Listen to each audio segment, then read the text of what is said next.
Hey everyone, it's Daniel, a national team Hungarian fencer, and here today with a very special guest, an old teammate of mine and national Commonwealth and European champion Ben Peggs in men's foil, of course. That's why I know him so well. And it's great to have you, Ben. How are you doing? I'm good, Daniel. How are you doing? You okay? It's good to have you. And how are you doing, like fencing wise, right now? What are you doing?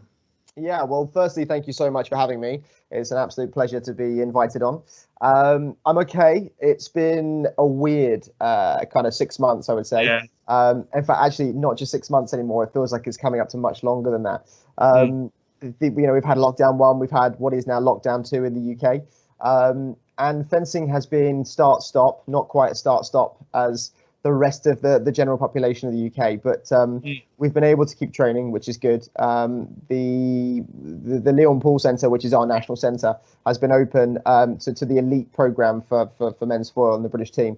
So we've been able to get at least 3 days a week in. During the first lockdown, it was absolutely no go, couldn't get in at all. And that's probably the longest time that I haven't fenced for since I was about 10 years old. So that was a really weird feeling. Yeah, But I definitely. got to go out and do some physical training. I did a lot of that on my social media. I was kind of talking about all the things I was getting on with there. And then got back to training as lockdown lifted. Even though there were some national restrictions, we're still able to get into some fencing. And then towards the kind of end of October, we decided to take, or actually probably middle of October, decided to take a small break. We tried to replicate where the competitions would be anyway, so still going in training blocks rather than just training needlessly. Had a small break, and then immediately lockdown two happened, and so that break turned into a slightly longer break. And then UK Sport very kindly stepped in and gave us the parameters in which we were allowed to train, the regulations that we had to follow, and coupled with British Fencing and Leon Paul, we were able to come up with a system and a structure that keeps the athletes safe and allows us to get back to training. And that kind of brings me to where I am right now, which is having just done a good day of training and now chatting to you. Yeah, yeah. Well, you saved the best to last, I've got to say. I'm just joking. But we'll talk about things as if the season was going normally. Let's try and forget the coronavirus. Let's try and keep things out of COVID. And I'd just love to talk to you about your career and your aspirations for the future. And one thing which I find is a great way to start, being at the Commonwealth Championships, European Championships, World Championships, you're traveling all the time. Like you even just mentioned there, which is a really good point, how you tried to separate the season out into October, just now, even during COVID, try and get the break in. How would you deal with like continuous traveling, jet lag, acclimatization? I mean, I'm sure it's great for the big like countries like Russia and Italy who just send people out 3-4 weeks before a competition and they train full time. But we can't always do that because we have other things in our lives. But how do you get around jet lag and acclimatization? Yeah, it's a really good question. I think it is tricky, right? Because if we were looking at a hypothetical situation, which is a normal season, which we'd all like right now, Yeah. there is a lot of traveling. You often find that we're kind of competing almost every month, sometimes twice a month.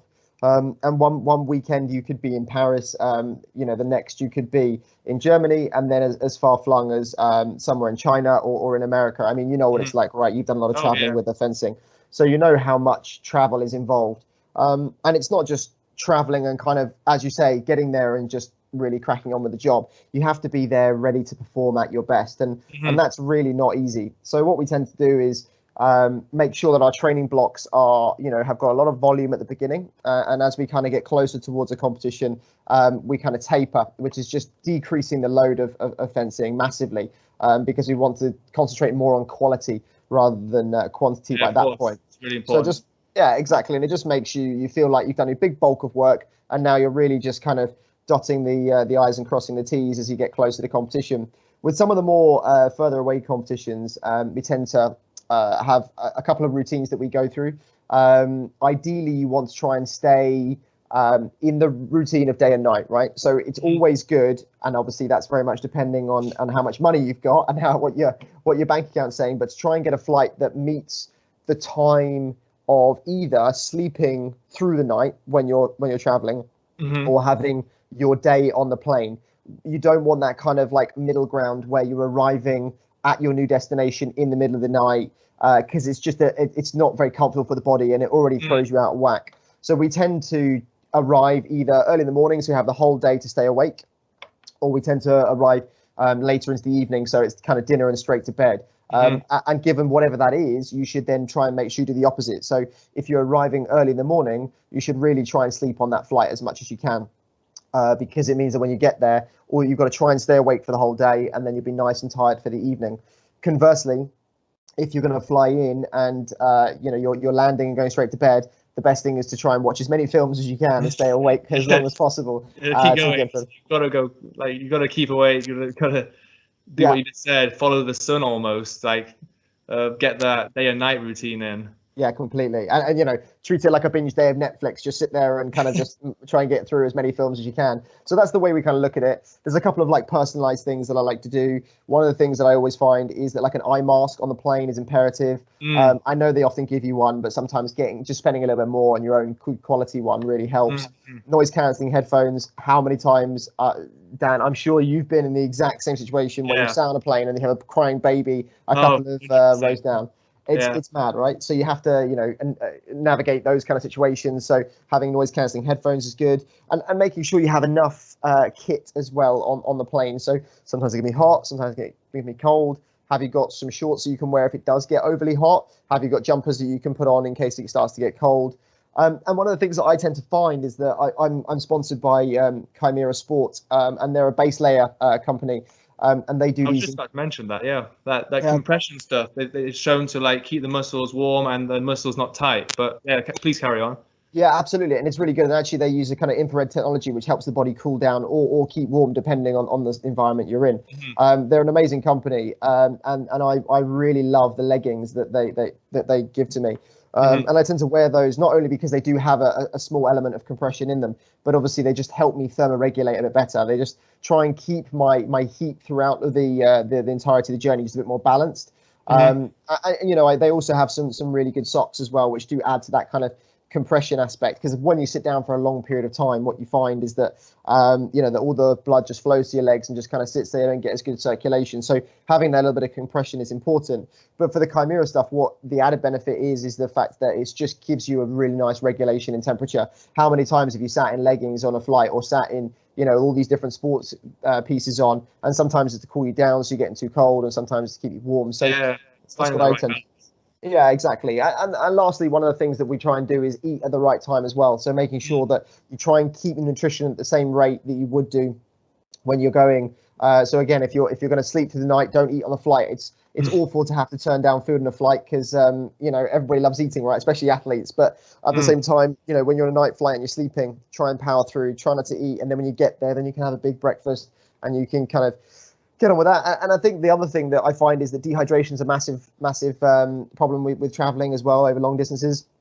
If you're not replacing that fluid, you're going to feel groggy. And that includes taking those electrolyte tablets just to kind of keep that balance. Because if you get too hot, you're losing fluids, you're losing salts, and you're just going to wake up feeling groggy when you get there. But that's kind of like my own kind of personalized routine and a few tricks we have.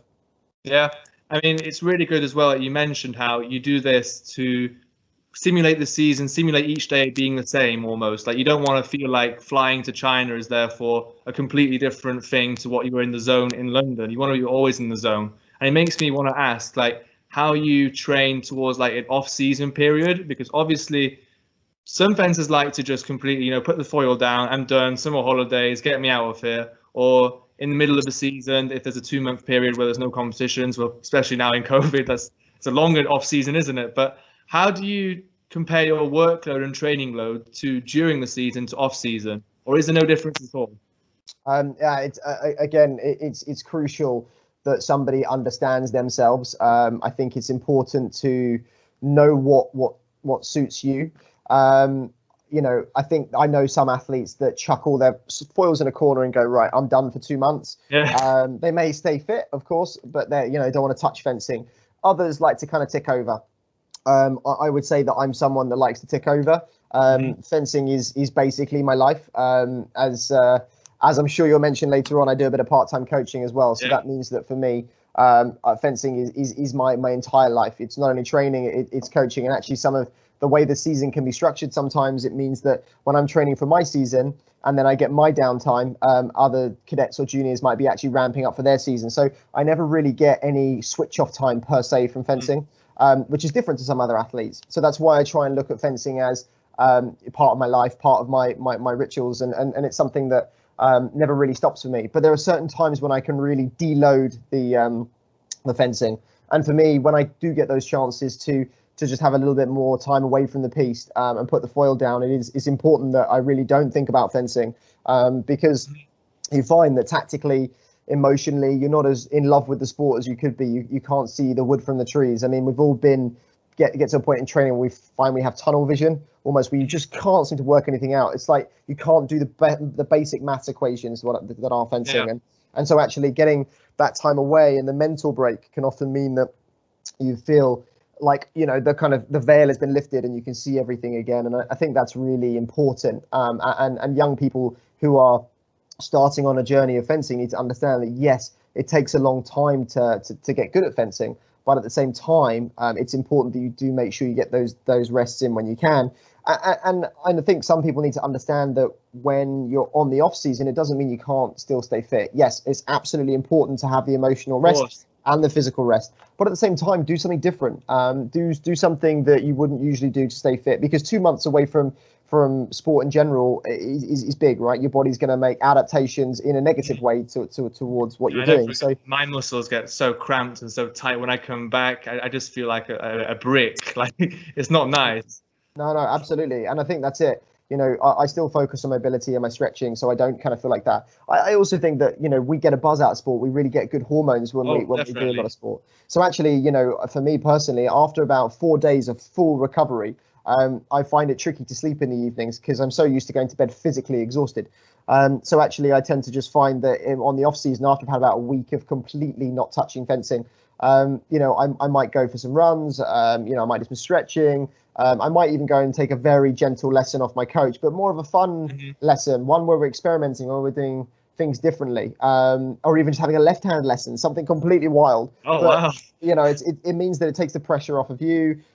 It's just all about having fun, but it kind of just keeps the body ticking over in a way which you're not going to come back, as you say, feeling like a brick, feeling cramped, feeling heavy, exhausted, and also just keeps your sleep patterns the same, those kind of things. So for me personally, I do like to keep ticking over, and I like to keep physically very fit. I enjoy physical training. A lot of people don't, but it is kind of my buzz. So I will try and experiment with different things. Like this recently, when we had a bit of downtime in October, and I realized that we weren't going to have competitions for a while. My dad ran a marathon, ran the virtual London Marathon. And I thought a London Marathon might be a bit of a push for me. So I just ran the half marathon with him, but it was something different and it was something really enjoyable. It's good to keep different things like in our lives. And I was just going to ask there, like, are you now considering changing to left-handed? Maybe, you're going to surprise everyone on the circuit next to you. You've come out left-handed and you've realized all this time that you could actually do both. It should have been a lefty. Well, the thing is, when you're giving lessons to students as well, as I mentioned, being a part-time coach, you end up giving both right and left-hand lessons. Oh yeah, of course. Your brain has to think differently. The cease this way. Yeah. Oh no, the other way. And I think that's it. It helps the brain work in those unilateral kind of ways. Whatever you do on one side, you should be able to do on the other. Or actually, it helps unlock kind of the puzzles that are fencing better by being able to do things on both hands. So, and also fencing is a very odd sport. We're in one particular position, and so actually stay injury free, we have to try and balance up. I'm not saying suddenly everyone become a left-hander, but I'm saying also remember to have fun and sometimes do something different to get the brain out of the norm. It's a great thing that you pointed out that you talked about there. In the summer, for example, you don't want to like overtrain, but people use it to like reflect on their season perhaps before, and go into the next season with new training attitudes or new training methods that you just touched on there, trying to keep the brain engaged with different things. How do you also do this sort of reflection during the season? Because for some people, it's no good that they make the same mistake 12 times in the year, like once a month, every competition they lose due to this, or they lose, but they don't move on from that loss, or they don't reflect on that loss the way they should do. How do you, on this circuit with so many of the best fencers in the world, go to a competition, whether it's a positive result or a negative result, you feel like you can take something to the next stage and go, this is what I could have refined better, or this is what I need to improve on. What are your methods of like reflection? Yeah, completely. And it's a really good point. And actually, as a disclaimer at the start of this, what I will say is that I'm not perfect in doing this. I would say any athlete that says they do it 100% perfectly every single time is a liar, because it's very hard to do, right? It's not easy to be the perfect model athlete. I think that what I tend to do is make sure that I have the appropriate rest after competition as well, right? And when I say rest, I mean literally rest. Get the head out of whatever happened over. Yeah, exactly. Back to Netflix, time with a girlfriend, time with my brother or my family or friends, which would be in our normal situations. And just being a normal human being, whether it's just like, as I say, my girlfriend and I in the flat together, cooking dinner together, trying a new recipe, something that's completely different. Because if you suddenly go into automatic reflection mode, then I find that things are either are too emotional still, and that's whether you've won a competition, medaled, or done very badly. There are still a lot of emotions around that, and so it's not always the easiest way to reflect. It takes a few days for the mind to start to think more logically about how we reflect on those kind of competitions. Still in the moment, aren't you? Absolutely. And you're feeling raw about things as well. But again, that can be for the better, and then it can also be for the worse. And so, I've done a lot of filming of my fights in the last few seasons, and I don't look at those fights until at least 3 or 4 days kind of afterwards. Even then, going back to training, it's still after competition. Let's go for a few lessons. Let's go for a few gentle fights. Let's kind of just get everything out the system. And then the following week, that's when you can start to implement some of the things that you will do, looking back at the videos. How was this and how was that? And I think some athletes can massively overcomplicate it as well. It's sometimes you just want to watch all the videos that you've taken from that competition and come out with 3 things that, one, you thought was really good because you need positives, one thing that you really weren't happy with and you want to change, and then one thing that could be anything else. Is it that you want to try that again, try and do less of it, more of it, or is it just very specific to that fencer that you want to try? Is it a whole new action? Is it a whole new way of, for a long time I started doing some training in Italy, and having been down there a few times, one of the things that I did was I changed my on guard position from what is the conventional cease position to tierce. And it was just something that I kind of looked at, and I watched a few fights and I watched them back, and with the whole absence of blade coming into foil, it seemed a very natural progression. And so that was the one thing that I wanted to start to build into my game. I wasn't going to put pressure on myself to have to do that every single time and get it right. It was just something that I thought might add to my game. And so it seemed like something very trivial to just change a very slight on guard position, but nonetheless it was important. It's a massive change. It's just getting the new angle and the new ways of parries, but then if that works, it works. But it's all down to reflecting and making that change. No one's perfect, like you said. Absolutely, and there's something I'm working with my coach at the moment with the kind of the placement of the back foot on some of the actions that I do, and so that's just something that's a continuous ticking along in the background, trying to continuously develop that. But then there are things that I want to completely eradicate from my game, which have almost even more importance because they're detrimental, or there are things that I want to keep doing because I'm refining them even more because they are the real strong skill set to my game. So don't massively overcomplicate it and give yourself a breather from fencing so that you can reflect in a more logical, analytical, and hopefully more positive way. Really, really sound advice. Thank you. And we mentioned just there, like the model athlete, people think that they're perfect or whatever. Everyone's trying to find those like marginal gains, the top 5%, trying to add even 2% onto that and more onto that. And examples of that, you just mentioned a great one is like video analysis. But I'd like to touch on maybe like sports psychology and nutrition, because these are like literally sciences now. You can get degrees in them. There's so much information on the internet, specialists, obviously nutritionists, psychologists. How have these 2 areas specifically added to your game? Yeah, a great question, and you're right. Absolutely, there's some things that have become, well, they are sciences in themselves, and they become hugely important to sport in general. I think certainly psychology is a big one for me. Something that I've been taking seriously now for 2 years. I would say that was quite instrumental behind the Commonwealth success. Actually, the coach at the end of the piece when I won the Commonwealth is actually my sports psychologist, Dr. Jonathan Katz, and he's been quite instrumental in kind of getting me to break down some of the things that, and this is not even specific to fencing. This is kind of day-to-day thinking patterns and kind of challenging some of the thinking patterns behind those and how can we adapt those. And I also think that, and of course, this is a bit of a cliche because every athlete is going to say this, right? I'm a bit of a perfectionist, but the perfectionist comes at a bit of a price, which is sometimes I'm not kind to myself because unless it's done absolutely correctly 100% of the time, then I'm not happy. And unfortunately, that in itself can have huge detrimental effects, because Of course. we know that nothing is going to be 100% perfect 100% of the time. It's unrealistic, and it's not a correct way of thinking. And so, But it hurts as perfectionist, doesn't it? It hurts to know that, missing is okay. Oh no, I should have done that better, but but absolutely. a lot of people like me, that's why I suffer with. Like, I try to be the best, and if I'm not, then it's rubbish. It's zero. I'm crap. It's a bad competition. Yeah, Like, completely. I think also training as well is the idea that there are going to be some fights that are still scrappy. There are going to be some fights that don't feel like you're using good technique, and you're really grinding out these touches, and they don't feel nice, they don't look pretty, and they're not what you're working on.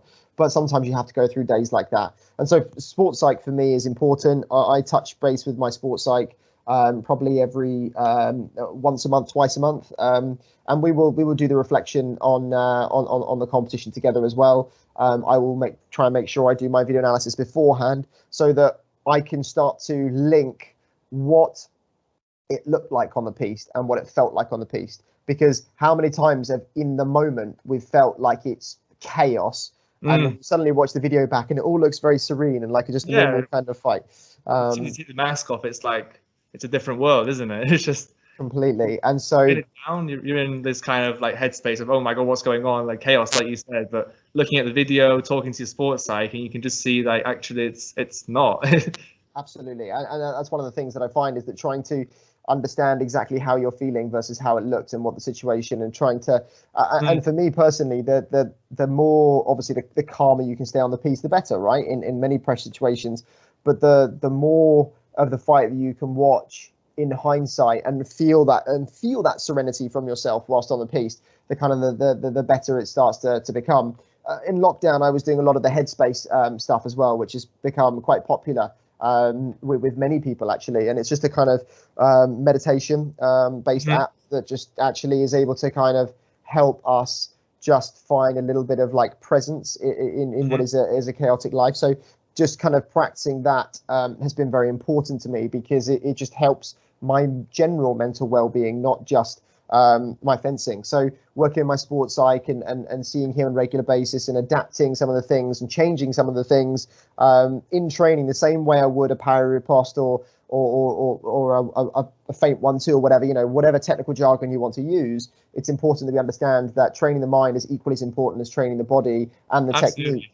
And I think people get lost in the idea, think, oh, if I'm seeing a sports psych, it means I've got a weak mind. It's actually the complete opposite. It means it's a good recognition that you feel that this is something that you can develop even more.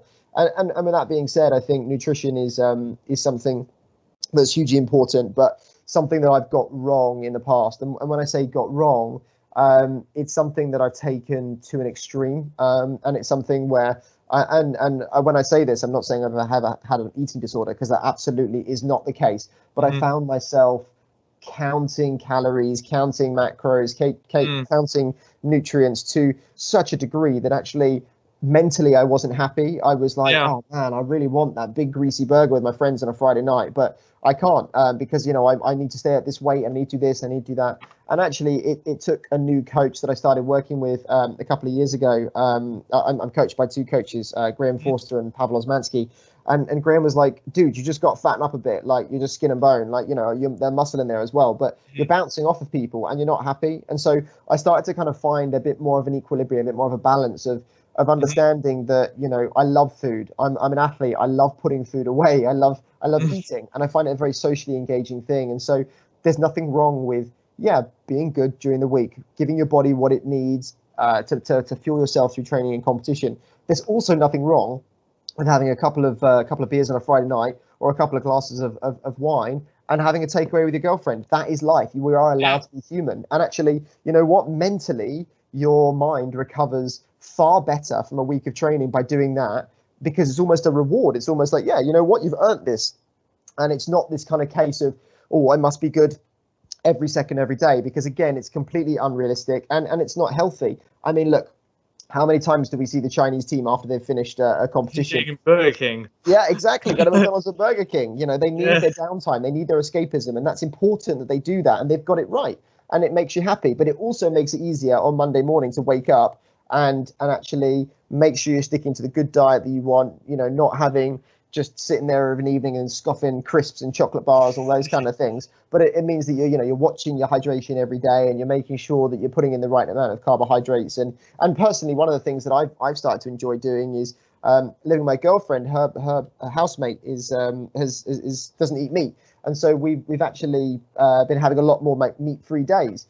And I must admit, through my own failings, most likely, was thinking, if I went meat-free, that would be terrible, right? But actually, you know what? It's just, it's something that's it's a big movement now. There's a lot more understanding behind it, and actually, you know what? I can fuel my body just as well. And yeah, of course, I still eat meat, but I know that having watched David Attenborough and his recent movie, I think like most people have, I also know I have responsibility to the planet we're leaving behind. And look, don't get it wrong. I love eating cows and pigs and sheep and all that kind of stuff, or sheep, sorry. But at the same time, ethically, that doesn't necessarily challenge my morals. But the idea of damaging the planet through over farming and taking up too much room, personally, for me, is something that I thought, actually, you know what? David Attenborough's got a point there. And if I can kind of help in some way by not consuming as much meat, then you know what? And if I can do it in another way, then why not do it? And this is just something that's come about recently, something I'm trialing. And you know what? We have 2 or 3 meat-free days a week, and I'm loving it. And I still feel as energized. I feel like I'm giving back to the society and planet as much as I can. But I still have a Fat Boy burger on a Saturday night if I want. So, It's really good you mentioned this nutritionist stuff and how you've changed from what you were maybe even 2 years ago, 3 years ago to something you're doing now. I'm just wondering, along that line of thought, is there anything else in your life as a fencer, as a person, as a now coach even, is there something that you'd change giving advice to someone that's now in the position that you were in like 5 years ago, 6 years ago, a cadet junior?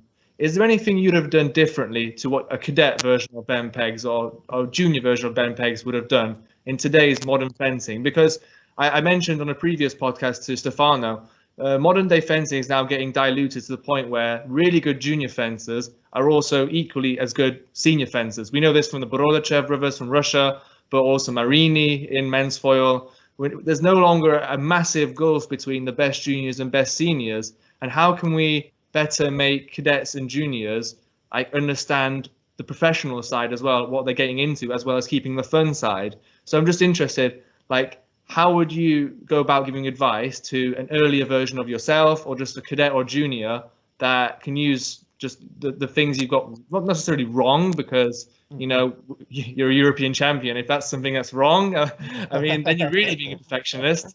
But yeah, what are your thoughts on that? It's really insightful. I think that we're seeing a lot more juniors and cadets becoming professional athletes at a much earlier age.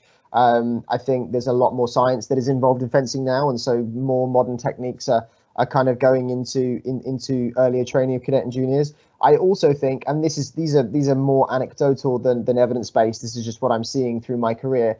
I would certainly say there are more former athletes staying involved in coaching earlier. And when I say that, I'm seeing a lot of top senior athletes finishing their career and immediately becoming a coach within the national setup, rather than maybe taking a 5, 6, 7, even 10-year break and then coming back and going back to the sport. So I think all of that coupled together is meaning that that there's a lot of strong cadets and juniors out there. And I also think a lot of the cadets and juniors are training with their senior teams a lot earlier, and they're getting a lot more exposure. I mean, of course, we know that modern day travel certainly in our lifetime, has been quite normal. But if you look at over a much longer period of time, you're seeing that, we can travel more frequently to more competitions. There are more competitions available than there've ever been. And so you're getting young people getting more experience earlier than they ever did when certainly even 2 or 3 generations ago they were getting. So that kind of all adds into it. I think if I spoke to myself when I was younger, it would be to not rush. Don't rush. And when I say rush, not in the fencing term, I mean don't try to rush through your career. Don't try and get to each block as fast as you can. There are key points in your career that kind of just naturally come, and there are also generational waves. You see some top athletes, then they retire and move away, and then you become the next crop. And usually that's just the time thing. That's not necessarily going out there and beating all the current seniors. And if you can, great, there's not a problem with that. But also you tend to find that there is a cyclical generational movement, which a lot of people can't see when they're in the heart of it. So I think that's quite important. But if it was one piece of advice I'd give to myself when I was younger, it would probably be to start sports psychology much earlier. And probably, yeah, I think that would be hugely important to myself, and to stick with it, because again, that takes a lot of time to understand and to adapt. But I also think potentially spending more time at international training camps when I was younger. So, going out to competitions and then staying for a week, and that can be challenging with school and university for young people. I understand that. But if there's any chance that you can, like a few young people that I know have gone to universities abroad, or done an exchange year and things like that to get some training and some experience abroad, I think that all really helps. And if I could have done a bit more training, or even done a year, or moved out somewhere for a little amount of time, that could have really helped me. Yeah, definitely. And I just wanted to now move on to something which everyone's always dreaming about, everyone's always talking about, especially now in the current context of the world, is even bigger, the Olympic Games.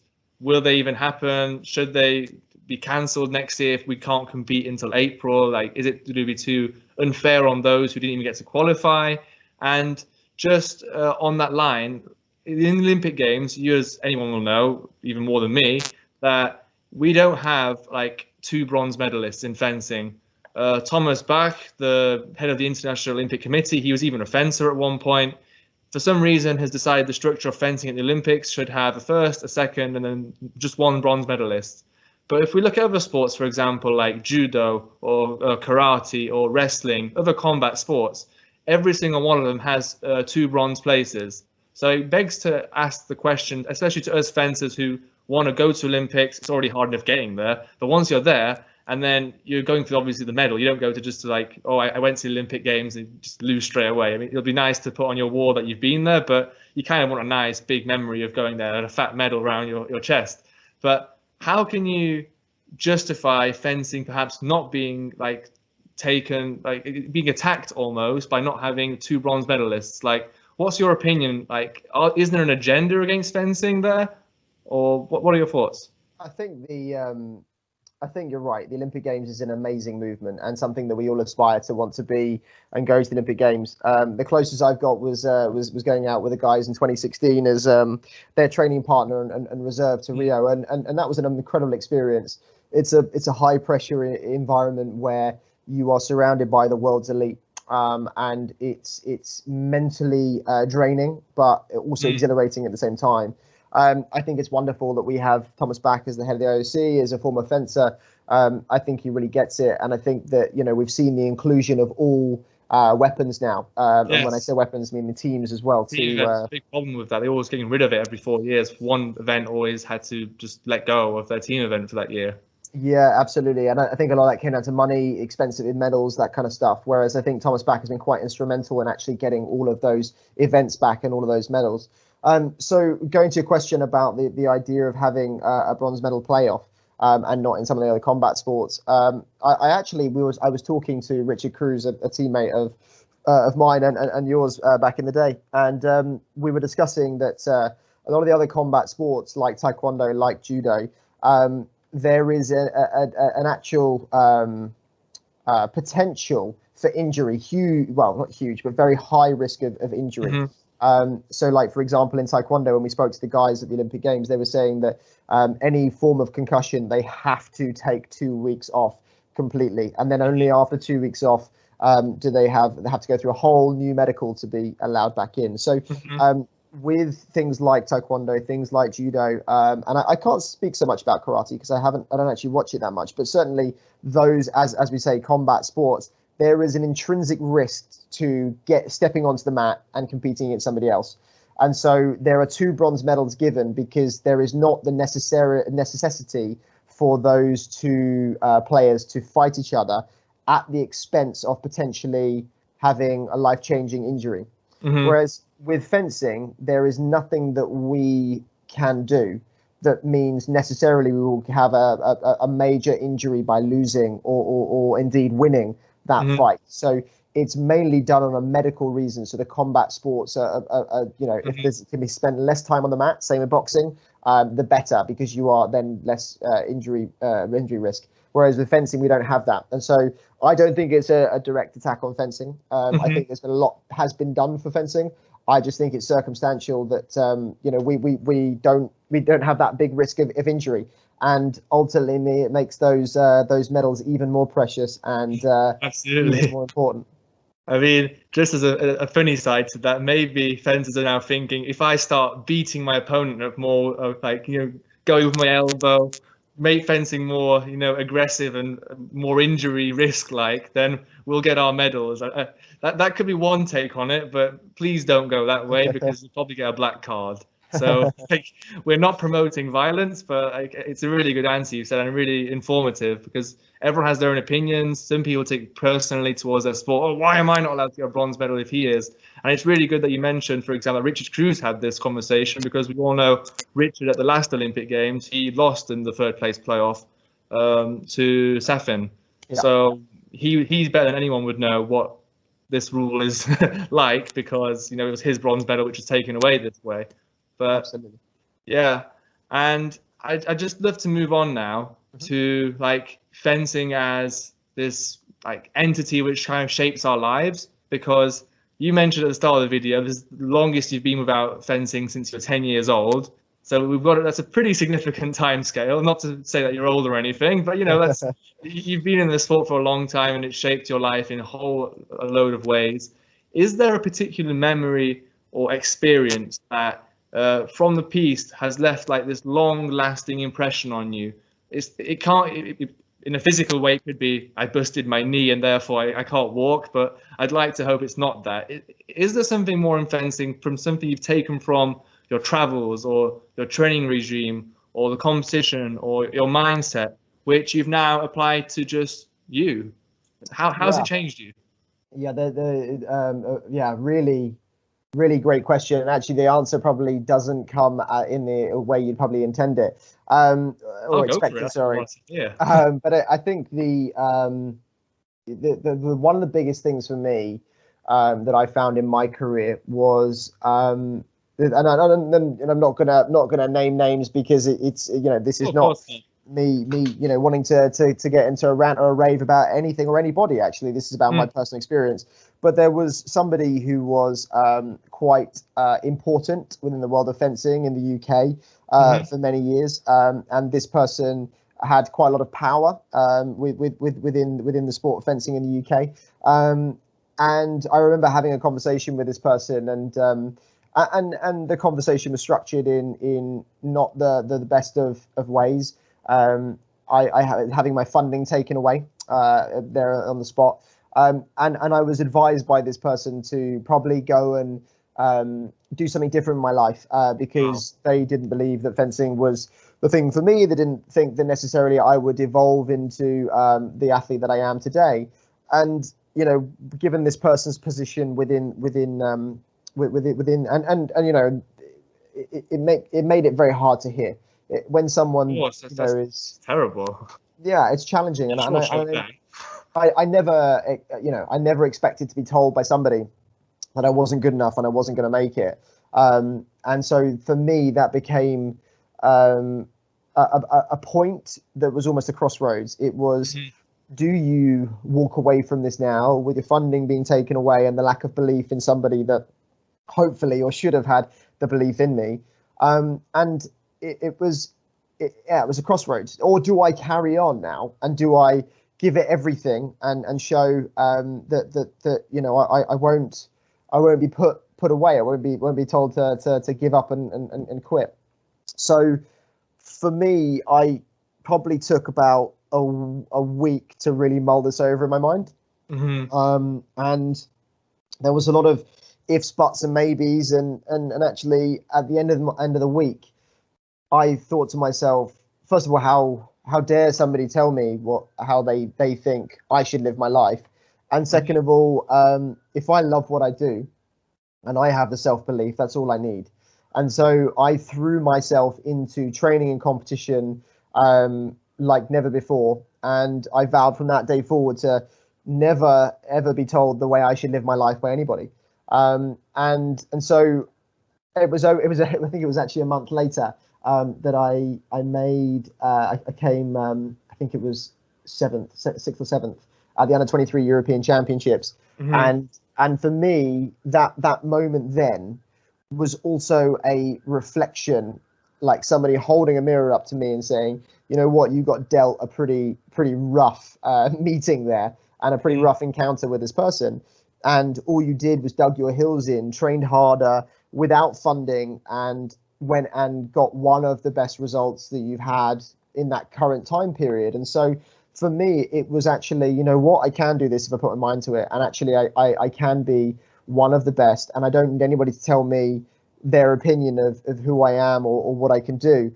And that kind of really, that resilience, that determination, that sheer bloody mindedness, I think stuck with me for most of my career, and has meant that, you know, when we've had funding, and even when we've gone without funding, I've been resourceful. I've been able to stay in the game, ride the highs and lows, and I've been able to hopefully offer experience to the younger teammates around me, or even some of the people that I coach, that, you know what, it's all down to you. And of course, you need a support team around you, but only put in that support team the people that really believe in you and will fight for you. And that meant quite a lot to me. And I think that fire was burning inside me to not be put out by anybody. And it kind of meant that, you know, I will never, ever give up in fencing, because, you know what, I love this game and it means so much to me. And I won't be told by anybody that I can't do it. Yeah, it's a super good point. And just speaking from my own experience, like that also motivate that motivation to become better and not listen to anyone else. That's also part of why, for example, I left British fencing a few years ago. And it's just all about, if anyone's listening to this, just listening to what Ben just said there, and just, if you have the belief in yourself and you have the support network of your family and friends around you, you shouldn't necessarily listen to what like opposition club coaches or national board members or what anyone says, because at the end of the day, what I personally, you can have your opinion on this as well, Ben, like what I love about fencing is you put the mask on, you go onto the piste, everything like outside that view is irrelevant. And if you just concentrate on the match in front of you, you can do it, because at the end of the day, it's just you on the piste. There shouldn't be any of the negativity. Of course, it's hard to get away from the negativity sometimes, but I really do think that the beauty of this sport is that it's you. You can do it. It's all on you. Absolutely. And I think that it's important for me to reiterate that, you know, in that experience being said, and likewise for you, Daniel, the kind of experience that you've had, which is, you know, we're not attacking one organization or one club or one setup or one system. I think it's important that people understand that they're ultimately, within the world of fencing, we live in a very, very supportive community where everybody wants to help us do better and achieve more things. And you and I have both had lumps and bumps along the way, but we've also had much support from many people within our community. But I think out there, unfortunately, like there is in general life, there are one or two individuals that don't necessarily see life the way we do, and that can be challenging. And unfortunately, those individuals, actually, fortunately, those individuals are not reflective of one particular organization, club, or set of people. They're just people that we have to learn to deal with and navigate our way through. And so they have only empowered us to continue to train harder, be more motivated, and better at what we do. And it's a really good thing you mentioned that, because one way you've motivated yourself and show everyone else you can do it, and even take another level of your experience and your professionalism in the sport, is now everyone knows at this point in the interview we've mentioned a long time that you're a coach as well. And I think that's a super thing, and we should definitely talk about it. And I would really love to know how, as you were a fencer preparing for your potential post-career, you've also mentioned it that we're seeing more fencers now that when their professional career ends, they become a coach, and then it's something that they've lived and breathed all their life. So it's something they're really passionate about and they want to keep doing. Was becoming a coach always part of your plans? Like when you were 18 as a junior, or like you just said, under 23 European Championships, you just got the 7th place. Were you always like, okay, this is it now, this sport is for me, and I'm going to show people how to do it after when I've finished my professional career also? Was coaching always on your mind? Yeah, it's an interesting one. I was never really sure growing up what I wanted to be as a I want to say a real person in inverted commas. But I never knew what I wanted to be, actually. All I knew that I wanted to fence. I wanted to fence all day long. I was always quite a big sports person at school. I enjoyed football, cricket, rugby, badminton, anything I could be competitive at that didn't involve me being in the classroom. I was happy. So I have dyslexia, and I never particularly excelled at school. And when I say it didn't particularly excel, when I was found a way to learn that helped me, I thrived, actually. But that took a long time for me to understand myself better about how I learn. And it was quite a challenging time, but I always knew that I could always succeed on the sports field, and so sport became very natural to me. And as I was growing up and I was going through fencing, and then I became a professional fencer at 16. So I didn't do my A levels, and I didn't go to university. And so actually I kind of did it on a bit of a wing and a prayer, really. I had no idea what I was going to be after the fencing kind of finished. And suddenly when funding was taken away, it was like, oh man, kind of what do I do now? So I always knew, though, that I enjoyed giving back to the sport that had given me so much. I always knew that I enjoyed people. I always enjoyed hanging out with people, talking to people, learning from people, discussing things with people, being social with people. And so that kind of people personness about me, I think, drew me very naturally into the element of teaching and coaching. And so I toyed with the idea about being a physical coach, an SSC coach, as we know. But actually, for me personally, I didn't feel that still quite ticked the box. And then when the funding ran out and we had that taken away, it was really challenging. And so I quickly was like, well, what can I do? And so I got a level 1 coaching qualification, just so that I could earn a bit of money on the side, really. And suddenly I found that I loved giving back to the sport. I loved engaging with young people and kind of showing them my experiences.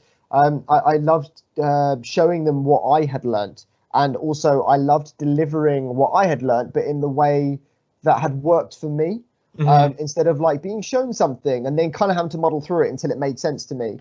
I enjoyed teaching people what I felt was quite a refreshing way of teaching. And I'm not saying that I changed fencing. I just mean in terms of verbalizing it and discussing it and showing it and using different analogies and using different ideas behind what we do and why we do it. And also I was quite a young person to be coaching, and I was coaching little kids at school, and it was a very humble beginning, but it still encapsulated me, and that became something I thought, actually, you know what, I really enjoy this. And unfortunately what happens is when you're a half decent fencer, people quickly think that you will be an amazing coach. And one of the biggest things that I've learned through my career is that just because you're a good fencer doesn't mean you'll be an amazing coach. Absolutely. And also, just because you might not be the best fencer doesn't mean you won't be the world's best coach. And so there's examples of that all over the world.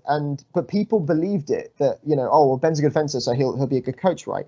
And I when I look back at my early days of coaching, okay, like I could hold a sword in my hand and I could give basic lessons, but I wasn't what I would refer to as a high level coach. And even now, I'd say that it's an ongoing learning process. And I've had the pleasure to work with the wheelchair team and got some big results for some of my wheelchair athletes through there. And that's and I've learned so much from Peter Rohn, who is the national coach of wheelchair fencing in the UK, and he's been instrumental in some of the teachings that he's given me. And then, with the club that I'm involved in, Fencers Club London, again, I've learned so much from to the people there. So that's Dominik Skivolowicz and Pavel Osmansky, who is also my own coach. And I've learned so much from them, who have been coaching longer than I have, and some of the things that they do. So I always feel like I'm still a student coach, and I'm still learning. And for me, I love that. It's almost quite refreshing. I'm not saying I've learned everything as a fencer, but I feel like I know quite a bit, and I can continue to refine those ideas, and I can take ideas that I do know are out there, but again, change them. Whereas being a coach, you suddenly go, oh, this is almost like learning fencing again in a completely different way. And that's really fun as well. And then getting to deliver that to other people is great. And it also is really nice to step foot and watch fencing from the sidelines and be able to offer tactical advice and see things in a completely different light. And so for me, now at the grand old age of 30, which I suppose to some people doesn't seem particularly old, but is probably what I would say in the twilight of my fencing career. Yes. I'm hugely excited for my what will become hopefully my professional coaching career, maybe in a few years' time. It's really cool you mentioned that, because I was just thinking about how this can play with your mindset, as in 1 second you're off the piste and you're watching someone, your pupils fence at Fencers Club London, and you're probably thinking, oh, I do this differently. Oh no, please don't counter attack or whatever. And then next minute you're on the piste and Pavel's behind you and he's maybe saying the same things. So is there something you now do whilst you're on the piste as an athlete, which now that you're a coach, looking from the outside inwards onto the piste, you've realized, wow, that's something I really need to do differently when I fence, because I can see it in him, I can see it in him. If I'm coaching it, why am I not listening to myself? Do you have these kind of debates with yourself, or do you have these kind of like, oh man, like if I don't do well at this competition, all my pupils are going to think I'm stupid? Or has it changed the way you fence on the piste now, being a part-time coach and an athlete? Because I think you're in a very unique position and you have the honor of working on both sides, really. So yeah, how's it changed? I agree. That is an honor to work on both sides. And I think that's what I can add that's a little bit different to some coaches or athletes in this position, which is I can go from giving someone a lesson to then stepping foot on the piste with them. And it does also, I think, help my coaching to be able to fence some of my students or people around the circuit and also give them lessons, because it means that you get a very multifaceted kind of way of looking at their fencing. But in terms of what I've learned about myself is probably to be patient. And when I say patient, I mean more in the longevity of learning, which is I used to be almost, as you say, really frustrated when my students would, and when I say frustrated, more internally than externally. I wouldn't say that I'm a kind of coach that is throwing water balls at my students, but I would often say that I think, and I feel very kind of like pent up inside, like, oh, why are they just not getting it? And it suddenly made me realize and self-reflect quite a lot about how long it takes to develop the skills necessary to be a top fencer, and also how long the skills take to be able to develop well enough where you can actually even hear your coach on the side of the piste, because sometimes young kids get tunnel vision, and so it's definitely made me more patient with myself. It's also made me appreciate both Graham and Pavel and how cool, calm and collected they are on the side of the piste, when I would say I'm a bit more excitable on the side of the piste, and so being able to try and follow a bit more in their lead by follow in their example, which is they always seem very cool, calm, and collected. And that helps me by the side of the piste. When I look round and both Pavel or Graham, whoever's at the competition with me, are just there kind of giving me advice, but very neutral tone, very kind of just strong and supportive. It's a breath of fresh air in comparison to having what some other athletes do, which is have coaches that are jumping up and down and throwing things around and becoming very exuberant. Now, it might actually work wonderful for that athlete, and that's great if it does, but it's also, I find personally in my fencing, there's like a rock solid supporter behind you when someone's just very cool, calm and collected. And so for me, I think it's patience. But as a fencer, I've probably learned to become more tactical.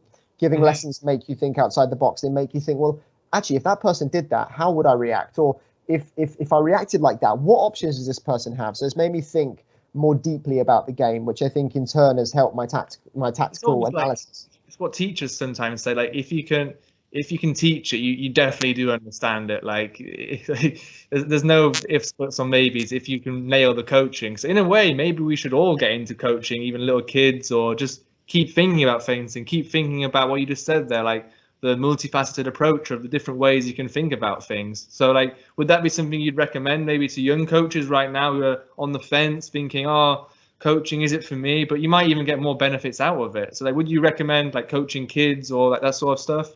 I think, to be honest, any young athlete working back within their fencing community is great because they're giving back. I think anybody that wants to give back to the sport is fantastic. I think that young people working with younger people helps them mature fast and gives them more patience and understanding about how young minds work. And so that's really important.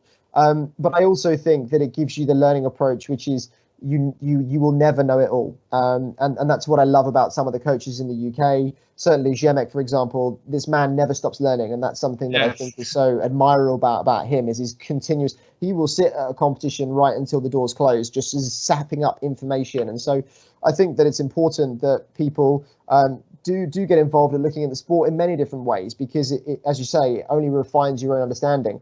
I think what's really nice is that, and one of the things that I've certainly learned is that if you're questioned by a student, that almost feels like a very almost attack against your ego. You know, when first children said to me, "Oh, well, why do we do that? And why are we doing that?" I was like, "Why do you not trust me?" And I never reacted in that way, but internally I felt like this. But actually, what I've come to realize is that a really good teacher is able to acknowledge that question as curiosity, and the person wanting to understand more, the same way that top athletes are very, very curious in their approach to wanting to become better and find, you know, the every avenue to get better. And so when somebody asks me that, I see that as a challenge to redefine what I know and the way I go about it, and the whys as well, and why we do these things. And actually, it then makes you self-reflect and go, actually, yeah, why do we do that? Could I develop that in a slightly different way? It makes you not get complacent about the things you know and the things you do, because the great thing about fencing is it's an ever-changing game and it's always developing.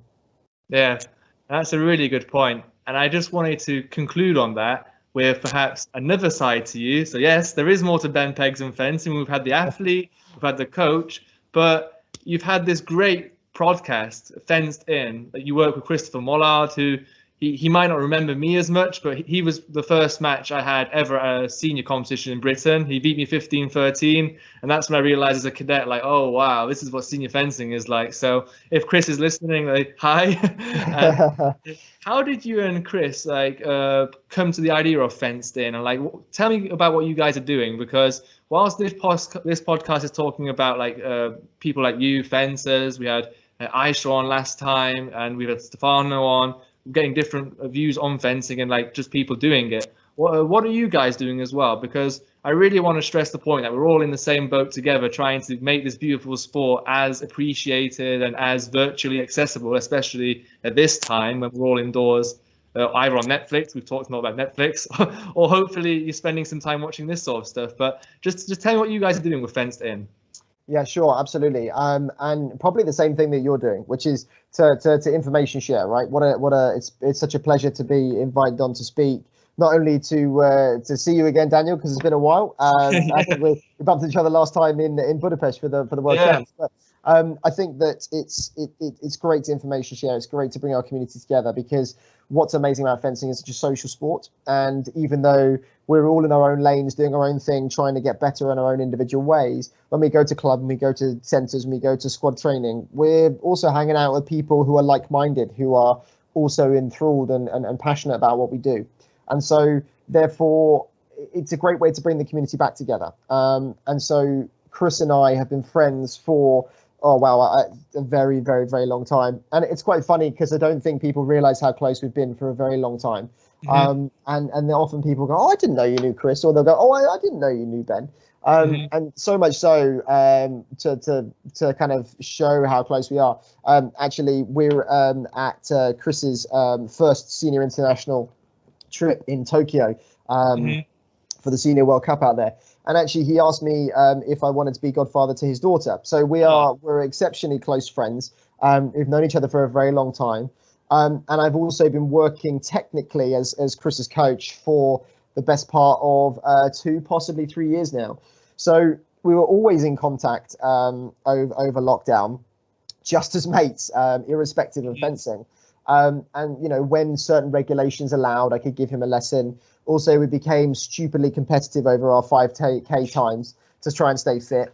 But also, Chris had pitched the idea of doing a podcast before, because Chris is the epitome of someone that cannot soak up enough information. He's a sponge. He wants to learn. He wants to understand more. And so he's often listening to podcasts, and often I'll get sent snippets of podcast from all over the world, from loads of different sports. And, have you read this? Have you seen that? Have you heard this? Watch this. It's great. And sometimes I can't even keep up with the stuff that he sends me. And so it's great to see he's so curious. And so he said, look, we should do a podcast. We should put our own stuff out there, with your knowledge and my thirst for information, and the fact that we work together, and the fact that we've both been to World Cups, and, all this kind of stuff would link perfectly. I said, Chris, I'd love to, but I'm just too busy. And suddenly lockdown came along.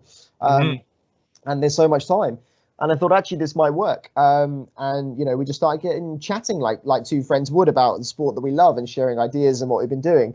And it kind of ran from there, really. And we've had some incredible guests on the podcast itself, and some that are very close to Chris, some that are very close to me, and people that I don't think have always had media attention. Some people have had lots of media attention, and for us it was just about trying to share that information with people, broaden our own understanding, challenge our own thought processes, but most importantly, talk about fencing in a time when we couldn't fence. Yes. And we came up with the idea of Fenced In because we all want to be fencing, right? But we're all stuck indoors, and we're just trying to also empower people and keep people motivated. And some of the messages that I've been sent from people just saying, thanks very much, it's really motivating, have been also motivating for me. So for everyone that does listen, it's hugely rewarding for them to talk to us and get in contact, and they can do that on the Fenced In podcast Twitter account, or come to me directly on any of my social media links via Facebook or Instagram, which is just Ben Peggs. And when they talk to us, and even with Chris is J4G Designs on Instagram, and he doesn't actually have a Facebook account, which is probably a smart move. But the Twitter account is what Chris runs, so people can get in contact and ask us questions, and if they want to be interviewed, they can talk to us on there, and so for us, we just want to see it as a platform to grow the sport as well, to get more media attention, people to understand, probably in the same way that you're doing, and these kind of chats are great for that. Yeah, I just to reiterate what you were saying as well, like we fencers, we always have so many opinions. Whenever I go to a training camp, and like it's the bit between the training sessions or the bit afterwards, and we're all just stuck in the hotel looking at each other, the only topic that's always on our mind is always fencing. It's always, what could we be doing differently? What did you think of this fight? Is this his power riposte? Is that his power riposte? I think it's something you really pointed to well there, is that fencing is just not, it's not just on the piste or just like at the training session. You can really listen to it outside the piste. There are so much information out there. We're seeing more and more clips on Instagram or YouTube where you can watch highlights easy, and I really think it's moving in the right direction. And Ben's Fenced In podcast is a super way of getting into that. And you can find all the links and information below. And just keep going, man. That's really cool. Thanks, mate. And it's great. It's great to see that you guys are embarking on a similar thing as well. And I think that's what we love to see, is the fact that it gives rise to people doing this kind of thing. We have Kamal Minot, who's a teammate of ours, and he's also doing the Black Card podcast with Curtis Miller and Soji Ainaro, and they're loving that, and that's great as well. And there's Sean Walton that had the fencing podcast, and there's lots of these. And again, it's more knowledge, it's more people talking about fencing, and it challenges what we know, and it's great to see. And I think that more of this needs to happen, and that will get fencing more in the mainstream, not just podcasts, but as you say, YouTube and things like that, where we can watch those kind of things. Yeah, definitely. And as much as I'd love to talk to you more, I'm sure we've got loads more things fencing related to talk about. But in order to not spoil, I guess, the party, we'd have to involve you on another interview perhaps in the future, or a roundtable discussion, or we'd go into things on your Fenced In podcast. But I think for now, that is a super good and useful hour we've just had talking about the sport we love. And I'd just really like to thank you for being here. If you want to get in contact with Ben, I'm sure you just mentioned his Instagram details and his details before. They'll appear now, and you can click on them and find them. And if you're a fencer and you're interested in perhaps appearing on this show, or you have comments on either what Ben said or what I've said, or anything to do with fencing going forward, feel free to contact us. And just once again, Ben, it's been a pleasure, and thank you very much for joining us. Daniel, thank you so much. It's been wonderful. Super stuff. Take care, man. Thanks, mate. Cheers. Nice.